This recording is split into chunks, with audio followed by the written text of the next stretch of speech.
छत्तीसगढ़ में साई सरकार को 1 साल पूरे हो चुके हैं और अब साई सरकार का दूसरा बजट आने जा रहा है। पहला बजट जहां गारंटियों को पूरा करने वाला रहा, वहीं दूसरे बजट को अटल निर्माण के बजट की संज्ञा दी गई है। 2025 का ये बजट कैसा रहेगा, इसकी एक झलक विधानसभा में प्रस्तुत हुई आर्थिक सर्वेक्षण रिपोर्ट में दिखाई दी, जिसमें कई आर्थिक पैमानों में छत्तीसगढ़ ने अपने बेहतर प्रदर्शन के जरिए आर्थिक प्रबंधन को साबित किया है। आर्थिक सर्वेक्षण पर एक नजर डालते हैं। आर्थिक सर्वेक्षण की प्रमुख बातें। छत्तीसगढ़ के विकास दर का अनुमान 7.51%। अगर इसकी तुलना भारत के राष्ट्रीय औसत से की जाए तो भारत की जीडीपी 6.37% है, वहीं छत्तीसगढ़ की जीडीपी 7.51% रहेगी। सकल घरेलू उत्पाद 3,06,000 करोड़ से बढ़कर 3,29,000 करोड़। प्रति व्यक्ति की आय में 13,948 रुपए की वृद्धि। प्रति व्यक्ति आय 1.63 लाख होगी। अगर क्षेत्रवार आंकड़ों पर नजर डाली जाए तो कृषि के क्षेत्र में 5.38%, उद्योग के क्षेत्र में 6.92%, सेवा के क्षेत्र में 8.54% की वृद्धि का अनुमान लगाया गया है। हमारे विधानसभा में वित्तीय वर्ष 2024-25 के लिए आर्थिक सर्वेक्षण की प्रस्तुति की गई है। इसमें काफ़ी उत्साहजनक हमारी आर्थिक प्रगति साफ तौर पे नज़र आ रही है। जीएसडीपी स्थिर भाव पर 2023-24 में 3,06,712 करोड़ रुपए से बढ़कर 2024-25 में 3,29,752 करोड़ रुपए अनुमानित है।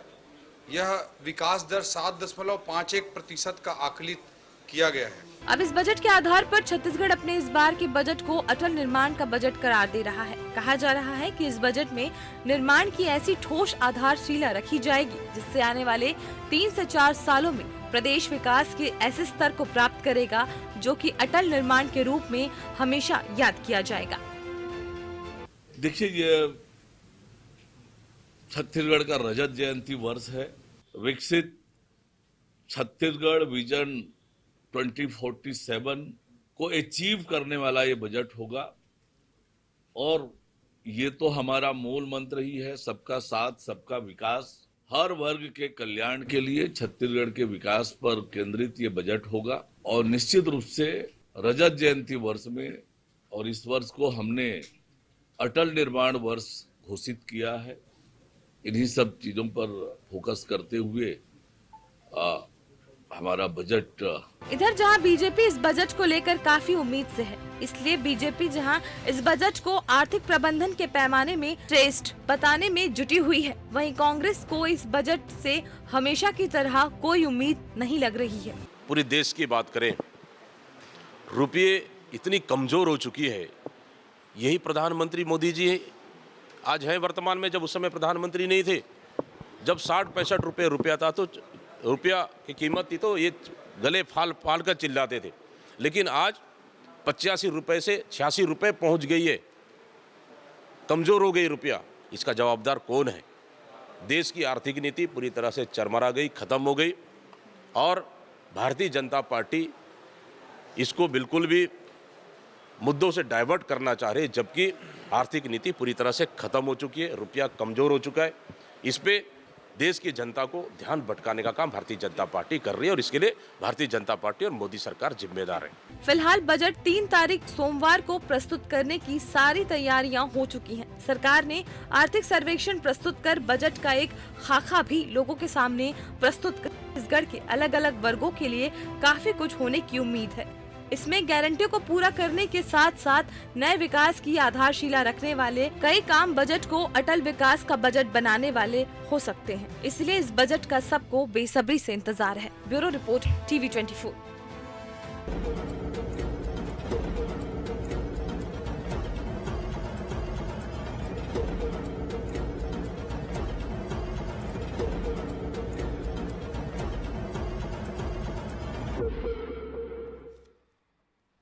नमस्कार, मैं हूं मोहन तिवारी। आज के मुद्दे में आपका स्वागत है और आज का मुद्दा हमारा आधारित है आने वाले बजट पर। जी हां, बजट आने वाला है। कुछ दिन के इंतजार के बाद ये बजट आएगा, लेकिन ये बजट होगा कैसा? जो बजट है उसकी थीम इस बार रखी गई है अटल निर्माण का बजट, यानी एक ऐसा निर्माण जो कि अटल रहेगा, जिसे सालों साल तक लोग याद रखेंगे। पिछले बार का बजट आपको याद होगा कि गारंटियों को पूरा करने वाला बजट था। वादों से दबी हुई सरकार जब आई तो उसने वादों का बोझ उतारा और गारंटियों को पूरा किया। लेकिन इस बार का बजट ऐसे निर्माण करने जा रहा है जिससे कि अटल रूप से विकास हमें दिखाई देगा। क्या होगा बजट में, किस तरीके का बजट आ सकता है, इसी पर आज चर्चा करेंगे। मिल लेते हैं उन मेहमानों से जो इस चर्चा में हमारे साथ रहेंगे। हम बहुत स्वागत करेंगे हमारे साथ हमारे स्टूडियो में आर्थिक पक्ष का विश्लेषण शेयर करने के लिए राजनीतिक विश्लेषक के रूप में मौजूद हैं शशांक शर्मा जी, बहुत स्वागत है आपका। बीजेपी का पक्ष रखने के लिए हमारे साथ मौजूद है बीजेपी के प्रवक्ता प्रवीण साहू जी, और सीए भी है, इसलिए आर्थिक पक्ष को बेहतर ढंग से रखेंगे। वहीं कांग्रेस का पक्ष रखने के लिए हमारे साथ जुड़ रहे हैं अमित श्रीवास्तव जी, बहुत स्वागत है आपका। और चैंबर ऑफ कॉमर्स का पक्ष रखने के लिए हमारे साथ जुड़ रहे हैं कन्हैया गुप्ता जी, बहुत स्वागत है आपका। तो चारों पक्षों को आज हमने बुलाया है और बजट से क्या किसको उम्मीद है एक एक करके जानते हैं। पहले सरकार का पक्ष जान लेते हैं। बीजेपी सरकार में है, बीजेपी ने क्या विजन तैयार किया है। बजट तो बाद में आएगा, लेकिन विजन से काफी हद तक पता चल पाता है कि बजट कैसा होने वाला है। प्रवीण जी, क्या सोचा है बजट को लेकर? हमने वित्त मंत्री को भी सुना, उप मुख्यमंत्री को भी सुना। अटल विकास का बजट कहा जा रहा है, क्या है ये अटल विकास, अटल निर्माण क्या है? भारत माता की जय कहूंगा। आप सभी को नमस्कार, प्रणाम। देखिए, निश्चित रूप से आर्थिक सर्वेक्षण एक साल में किए गए किसी भी सरकार का आकलन होता है वित्तीय रूप से। वर्तमान में ये आर्थिक सर्वेक्षण दिखाता है कि पिछले एक साल में वित्तीय रूप से ये प्रदेश बहुत आगे बढ़ रहा है, और निश्चित रूप से विष्णुदेव जी के सुशासन में यह प्रदेश की सरकार बहुत अच्छे से आगे बढ़ रही है। और तो हम कह सकते हैं कि अंत्योदय की जो परिकल्पना है वो साकार हो रही है। अंतिम पंक्ति के अंतिम व्यक्ति का विकास हो रहा है।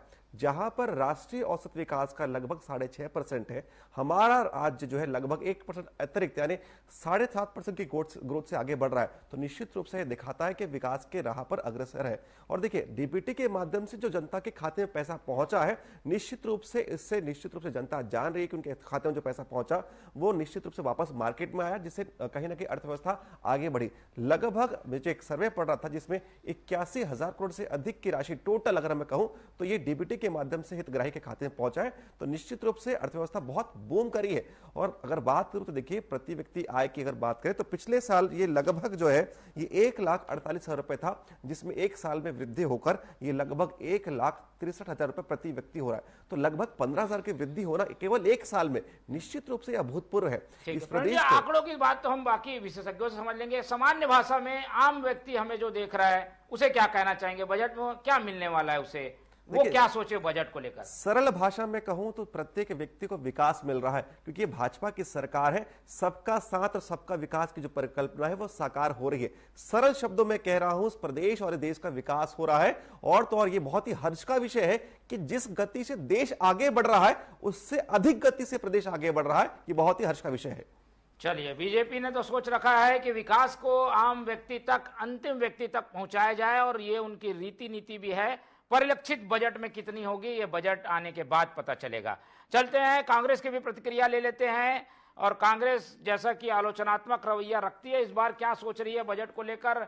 हमारे साथ प्रवक्ता श्रीवास्तव जी जुड़े हुए हैं। अमित जी, क्या सोचना है? अभी तो आया नहीं है बजट, लेकिन संकेत काफी मिल गए हैं। विकास दर बढ़ी हुई है, प्रति व्यक्ति आय बढ़ा हुआ है, हम उस दिशा में बढ़ रहे हैं जहां विकास छू रहा है छत्तीसगढ़ को।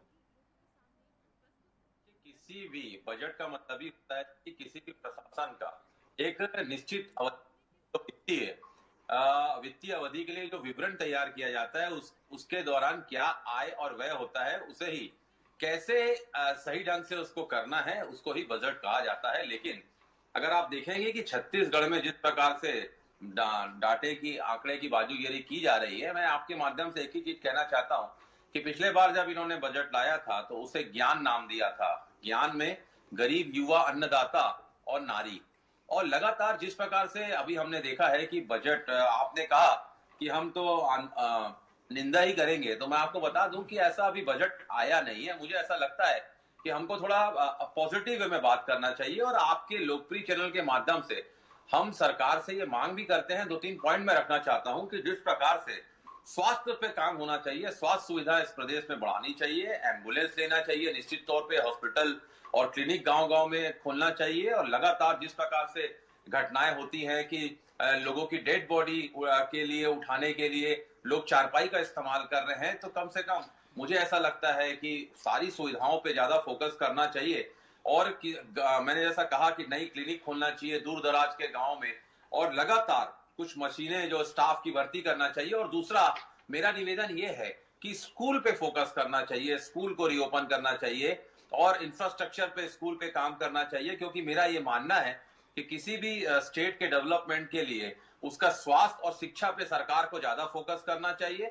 लेकिन मैं फिर आपके माध्यम से कह लूं कि इन्होंने एक नई जो पॉलिसी लाई थी, नई एजुकेशन पॉलिसी इन्होंने लागू तो की थी, लेकिन स्कूल के भवन जैसा हमने स्वामी आत्मानंद स्कूल हमने लाया था और उसके माध्यम से जो लगातार आप देखे था, उसका आपको याद होगा कई सारे एडमिशन हम दे नहीं पा रहे थे, तो उसको एक्सपांड करना चाहिए और स्कूलों की मरम्मत और सुधार कार्य करना चाहिए, बच्चों को लैब टेक्नीशियन और अच्छे लैब देना चाहिए। तो मुझे लगता है कि कहीं ना कहीं सरकार का फोकस अच्छे हेल्थ और स्वास्थ्य पे और स्कूल पे होना चाहिए, क्योंकि फॉरेन कंट्री में भी हमने देखा है मोहन जी कि वो चीजें फ्री रहती हैं। ठीक है, चलिए कांग्रेस के सुझाव इस बारे में हैं कि भाई जो सरकार की ओर से डिलीवर्ड की जाने वाली चीजें हैं, सुविधाएं हैं, वो बेहतर होनी चाहिए। चलते हैं, कितना स्पेस है और क्या कुछ पूरा हो सकता है, हम पहले शशांक जी से समझ लेते हैं। शशांक जी, बजट का साइज बढ़ गया है और विकास दर भी अच्छी रफ्तार में, उसके बाद कितना इसमें स्पेस है सबको एडजस्ट करके सबके लिए कुछ ना कुछ देने के लिए? वित्त मंत्री के पास क्या विकल्प दिखते हैं आपको? देखिए मोहन जी, ऐसा है कि बजट में जो सबसे महत्वपूर्ण चीज़ होती है, बजट का जो आकार बनता है वो व्यय के आधार पर बनता है। सरकार कितना खर्च करने वाली है, तो गरीबों के कल्याण के लिए, प्रदेश में अधोसंरचना के निर्माण के लिए, युवा, शिक्षा, स्वास्थ्य, रोजगार, जितने भी क्षेत्र हो सकते हैं, सामाजिक, आर्थिक, तो हर क्षेत्र में सरकार व्यय पर आधारित बजट अपना प्रस्तुत करती है। लेकिन व्यय का आधार क्या होगा, तो वो राजस्व आय होगा। जब तक राजस्व नहीं बढ़ेगा आपका, तब तक आप व्यय करने की आपकी क्षमता नहीं बढ़ेगी। तो अटल निर्माण का जो नाम अभी आप जो कह रहे थे, मुझे ऐसा लगता है कि हमें पिछले साल के बजट को वित्त मंत्री जी का याद करना चाहिए। उसमें उन्होंने दो बातें कही थी कि एक, हम विजन 2047 हम प्रस्तुत करने वाले हैं, और दूसरी बात कि अगले 5 साल में हम छत्तीसगढ़ के सकल घरेलू उत्पाद जो जीएसडीपी होता है उसको लगभग दोगुना करना, यानी 10 लाख करोड़ करना, ये उनका लक्ष्य था। ये अगर जाना है तो इसके लिए आपको अधिकाधिक अधोसंरचना में व्यय करना पड़ेगा, जिससे आपके राज्य में व्यापार बढ़े। आपके कृषि क्षेत्र को मजबूत करना पड़ेगा, जिसमें केवल धान नहीं, दूसरी फसलों का भी उत्पादन संतुलित तरीके से हो। किसान जब तक संपन्न नहीं होंगे, गांव संपन्न नहीं होगा, जब तक युवाओं को रोजगार नहीं मिलेगा, तो उसके लिए आपको कारोबार बढ़ाना पड़ेगा, औद्योगिक विकास करना पड़ेगा, सेवा के क्षेत्र में काम करना पड़ेगा।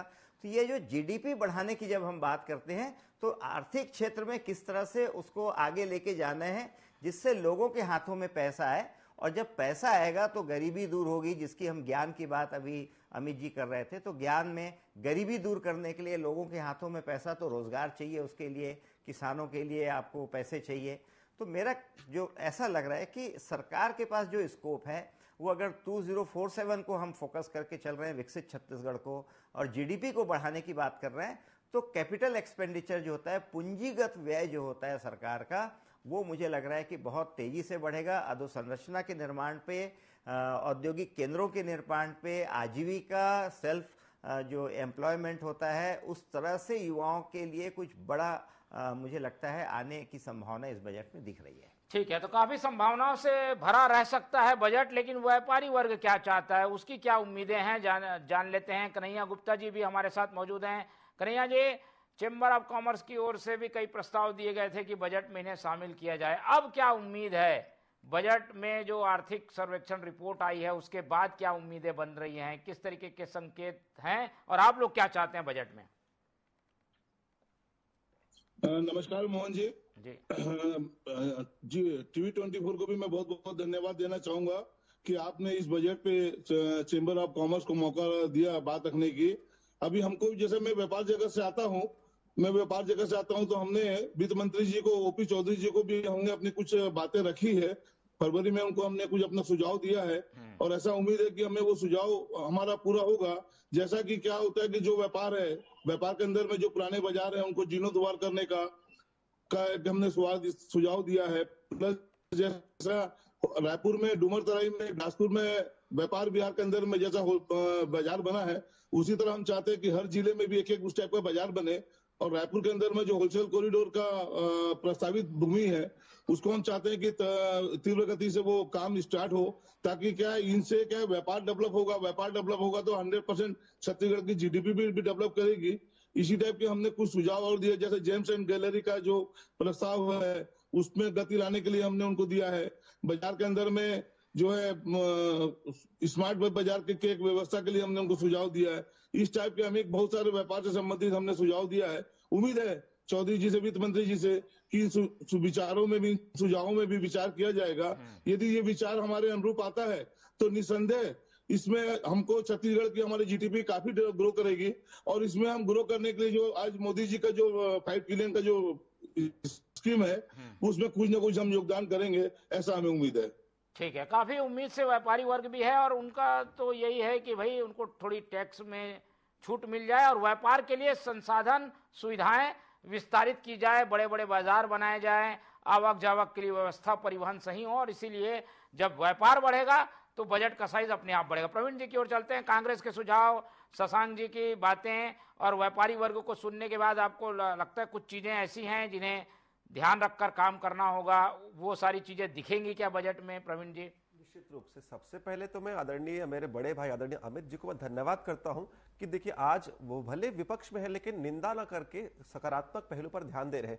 चाहे वो शिक्षा हो, चाहे स्वास्थ्य हो, जिस प्रकार उनका वक्तव्य है वो सराहनीय है, स्वागत योग्य है। तो निश्चित रूप से सरकार ध्यान दे रही है, प्रत्येक विषय को हम ध्यान देंगे। आदरणीय कन्हैयालाल जिस विषय को रखा कि जेम्स एंड ज्वेलरी का जो पार्क है और साथ में स्मार्ट बाजार है, तो प्रत्येक वैल्यू पर आदरणीय ओपी चौधरी जी मंथन कर रहे हैं और आप निश्चिंत रहिए, प्रत्येक वैल्यू पर हम चिंतन मनन कर रहे हैं और आने वाले 3 तारीख के बजट में सब कुछ समाहित होगा। और जिस विषय को आदरणीय शशांक जी कह रहे हैं कि जिस प्रकार बजट में यदि अधोसंरचना पर व्यय जो हो रहा है और वर्तमान में भी आगे होगा, तो निश्चित रूप से दूरगामी परिणाम हमको निश्चित रूप से देखने को मिलेगा। वर्तमान वित्तीय वर्ष में भी अधोसंरचना पर काफी खर्चा हुआ है, जिससे निश्चित रूप से लगातार लोगों को रोजगार मिल रहा है और आने वाले वर्षों में भी रोजगार मिलता रहेगा। ठीक है, लेकिन एक बड़ा फैक्टर ये है कि भाई बजट को पूरा करने के लिए आप लोग लगातार कर्ज ले रहे हैं और कर्ज की अदायगी ब्याज के रूप में एक बड़ा खर्च दिखाती है। ये दोनों चीजें भार है हमारे ऊपर और उस कारण से थोड़ी अर्थव्यवस्था धीमी होती है क्या? इसको कैसे एडजस्ट करेंगे? हम बार बार सुनते हैं कर्ज बढ़ रहा है। बहुत अच्छा प्रश्न है, साधुवाद आपके इस प्रश्न के लिए। पहली बात तो देखिए, जब हम सरकार पर आए थे, सत्ता हमने प्राप्त की, तो हम पर बहुत बड़ा दबाव था कि जो हमने वादे पूरे थे उसको वादों को पूरा करना। लेकिन इतना बड़ा कर्ज का बोझ पहले ही था, उसके बावजूद हमने जो प्रत्येक वादे किए थे उसको हमने पूरा किया। चाहे वो 2 साल का बकाया बोनस देने की हम बात करें, महतारी के प्रत्येक पात्र महिलाओं के खाते में 1000 रुपए देने की हम बात करें, या हम बात करें 315 संग्राहकों को जो मानदेय की वृद्धि है, ये सब लगातार दे रहे हैं। उसके बावजूद भी यदि अधोसंरचना पर खर्चा हो रहा है तो ये दिखाता है कि सरकार बहुत ही संतुलित रूप से काम कर रही है। हम अपने राजस्व प्राप्ति पर भी काम कर रहे हैं और साथ ही जो व्यय अधोसंरचना यानी कैपिटल एक्सपेंडिचर भी खर्चा हो रहा है, तो निश्चित रूप से उससे कहीं ना कहीं राजस्व की प्राप्ति हो रही है और आगे भी होती रहेगी। ठीक है, और ये बोलने में आसान लगता है कि कर्ज के भार को हम कम कर रहे हैं, लेकिन कई चीजें हम पढ़ने लिखने में सुनते हैं कि तो कर्ज बढ़ रहा है। क्या शशांक जी ये जो बातें जितनी आसानी से बोल रहे हैं प्रवीण जी, वो क्या कितने उतनी आसानी से हो रही हैं क्या? मोहन जी, अगर आप कैग जो है, कॉम्प्ट्रोलर एंड ऑडिटर जनरल, इसके स्टेट अकाउंट में आप छत्तीसगढ़ में जाएंगे तो बजट में लोन लेने का कुल जो प्रावधान रखा गया था पिछले बजट में, वो 36,000 करोड़ का रखा गया था। और कारण बड़ा स्पष्ट था, क्योंकि मोदी की गारंटी को पूरा करना था। लेकिन मैं अभी 31 जनवरी तक का मैं जो अकाउंट देख रहा था, उसमें केवल 1400 करोड़ रुपए ही बजट लोन जो है ऋण लिया गया है। इसका मतलब कहीं ना कहीं हम ऋण लेने के अपने जो क्षमता है, जो हमने बजट में प्रावधान किया था, उस तरह से हम कर्जा नहीं ले रहे हैं। दूसरी तरह कर्ज कई तरह के होते हैं मोहन जी। कुछ कर्ज ऐसे होते हैं जो आपको सॉफ्ट लोन के रूप में, जैसे आप धान खरीदते हैं तो उसके लिए भी कर्जा लेना पड़ता है, लेकिन वो कर्जा आपके ऊपर बोझ नहीं होता, क्योंकि जैसे आपको केंद्र से पैसा आता है आप उसको लौटा देते हैं।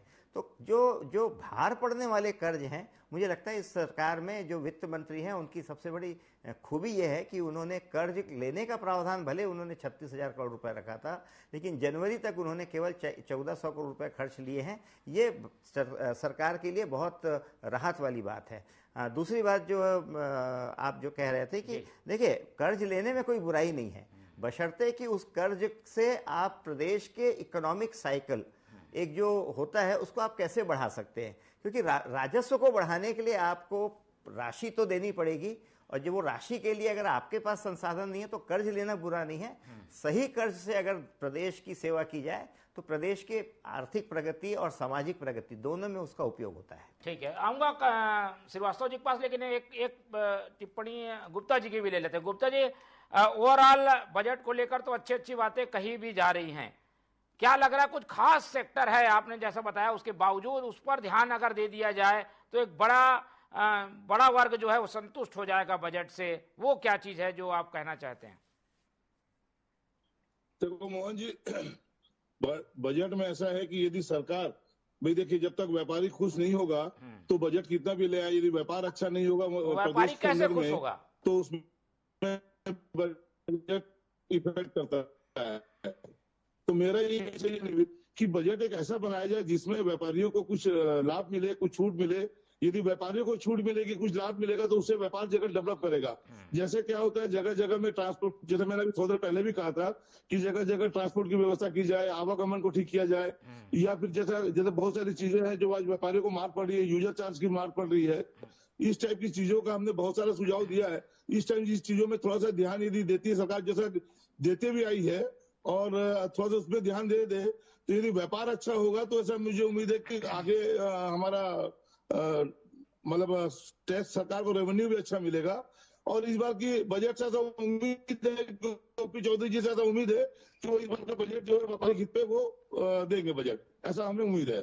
ठीक है, व्यापारियों के पक्ष को भी ध्यान में रखकर बजट दिया जाएगा, लेकिन जो निर्माण कार्य की बात कही जा रही है, यानी अटल विकास के बजट की बात कही जा रही है, उसको भी हम ले लेंगे। लेकिन पहले श्रीवास्तव जी की टिप्पणी। श्रीवास्तव जी, कुछ ऐसा बन रहा है कि अब ज़्यादा कुछ इसमें आलोचना का तो बचा नहीं है, पर कांग्रेस की ओर से भी चीज़ें अगर आप बता सकें तो कांग्रेस किस पक्ष को देखती है कि इस पक्ष में ज़्यादा ध्यान दिया जा रहा है या इस सेक्टर में ज़्यादा ध्यान दिया जा रहा है, दूसरे पक्ष को अगर इग्नोर किया जा रहा है, तो वो क्या है? मोहन जी, सबसे पहले तो मैं आपको बताना चाहूंगा कि 25 साल हो गए हमारे छत्तीसगढ़ राज्य को बने, और पहला बजट हमने 5,700 करोड़ रुपए का बजट पास हुआ था, और उसके बाद अभी जो लास्ट बजट था वो 1.47 लाख करोड़ रुपए का हुआ था, और अनुपूरक बजट में 1,60,000 है ना, 1,60,000 करोड़ रुपए का बजट हुआ था। और आज मुख्यमंत्री जी का बयान आया है कि इस बार 1,75,000 करोड़ से ज्यादा का बजट पेश होगा। और लगातार मैं आपके माध्यम से बताना चाहता हूं, अभी आप कर्ज की बात कर रहे थे, तो 2024-25 के बजट के समय में भी छत्तीसगढ़ सरकार पर 91,520 करोड़ रुपए का कर्ज है। और निश्चित तौर पे मैं कर्ज लेना उसको खराब नहीं मानता, क्योंकि अगर सरकार को काम करना है, अभी शशांक भैया सीमा के अंदर लिया गया है, जो एक क्राइटेरिया है, एक सीमा है, उसके अंतर्गत लिया गया है।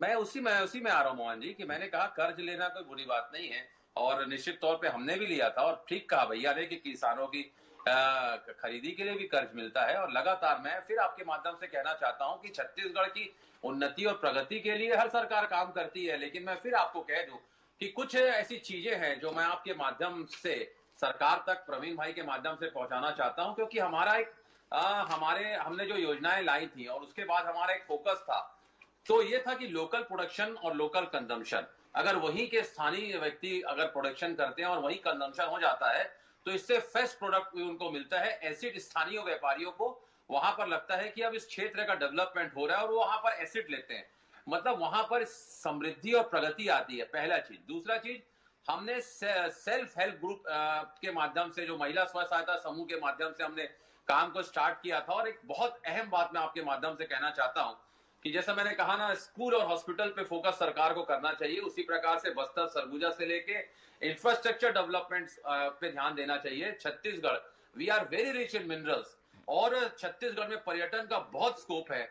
और कहते ना, उसके साथ कि जिस प्रकार से एडवेंचर स्पोर्ट्स अगर हम करें, तो मुझे लगता है कि छत्तीसगढ़ में बहुत सारे पर्यटक आएंगे, और एक महत्वपूर्ण बात मोहन जी मैं कहना चाहता हूं कि छत्तीसगढ़ में हमारा पानी, हमारा लोहा और हमारे मिनरल्स तो हम लोगों को देते हैं, लेकिन मैं एक अहम बात बताना चाहता हूं, क्योंकि हम प्रोड्यूसिंग राज्य हैं और उत्पादक राज्य तो हैं, लेकिन हमारे यहाँ उत्पादन से वैल्यू एडिशन तो करते हैं, लेकिन हमारे यहाँ कंजम्पशन कम है।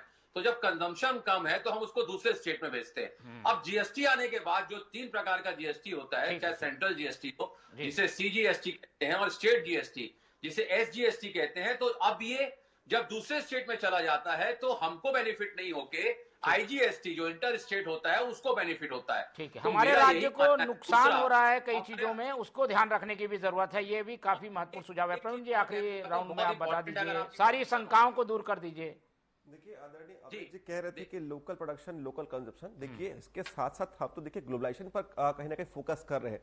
देखिए हमारा प्रदेश कहीं ना कहीं खनिज में बहुत आगे है, तो निश्चित रूप से हमारा प्रदेश का लोहा पूरे विश्व में जा रहा है, केवल भारतवर्ष में ही नहीं। आप जानते हैं कि रशिया जैसे बहुत महत्वपूर्ण देशों में भी हमारे भिलाई स्टील प्लांट का जो है लोहा जा रहा है। तो निश्चित रूप से हम ग्लोबलाइजेशन पर भी फोकस कर रहे हैं। हमारे प्रदेश का चावल अनेक देशों में जा रहा है, लेकिन साथ में बता रहा हूं प्रत्येक क्षेत्र पर हम फोकस कर रहे हैं, चाहे वो पर्यटन हो, चाहे वो शिक्षा हो, चाहे स्वास्थ्य हो। और समृद्धि और प्रगति का बजट पहले भी था जो हमने पिछले साल लागू किया था, वर्तमान का भी। मैं बार बार कह रहा हूं कि आर्थिक सर्वेक्षण पिछले एक वित्तीय वर्ष में जो सरकार ने काम किया होता है उसका लेखा जोखा होता है। तो यदि आर्थिक सर्वेक्षण कहीं ना कहीं अगर आपका अच्छा है तो ये दिखाता है कि ये प्रदेश समृद्धि और प्रगति के राह पर है और ये आगे बढ़ता रहेगा। ठीक है, जल्दी अपनी बात पूरी कर दीजिए श्रीवास्तव जी, समय नहीं है।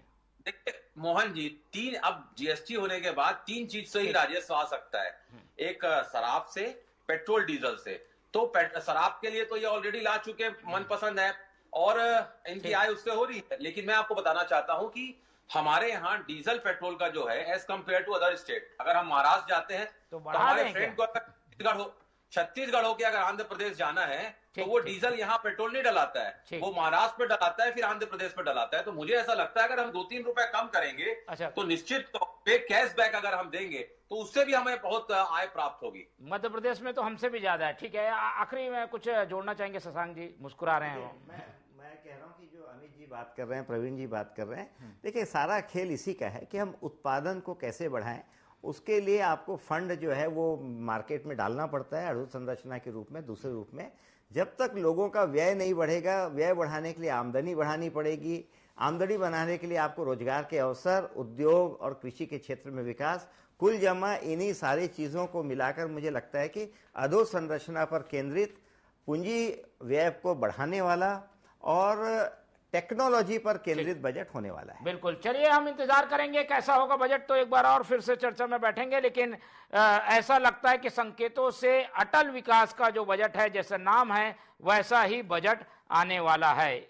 चलिए, समय आज इतना ही है, इसलिए चर्चा ही खत्म करते हैं। इस पूरी चर्चा में हमारे साथ प्रवीण साहू जी जुड़े, उनका धन्यवाद। शशांक शर्मा जी ने अपना समय दिया, धन्यवाद। कन्हैया गुप्ता जी हमारे साथ बने रहे, उनका धन्यवाद। और अमित श्रीवास्तव जी ने अपना कीमती समय दिया, उनका भी बहुत बहुत धन्यवाद। तो तीनों चारों मेहमानों को धन्यवाद कहते हुए आज की चर्चा ही खत्म करते हैं और आप लोग से रखते हैं उम्मीद कि आप लोग देखते रहेंगे T24। रखिए अपना बहुत ख्याल। नमस्कार।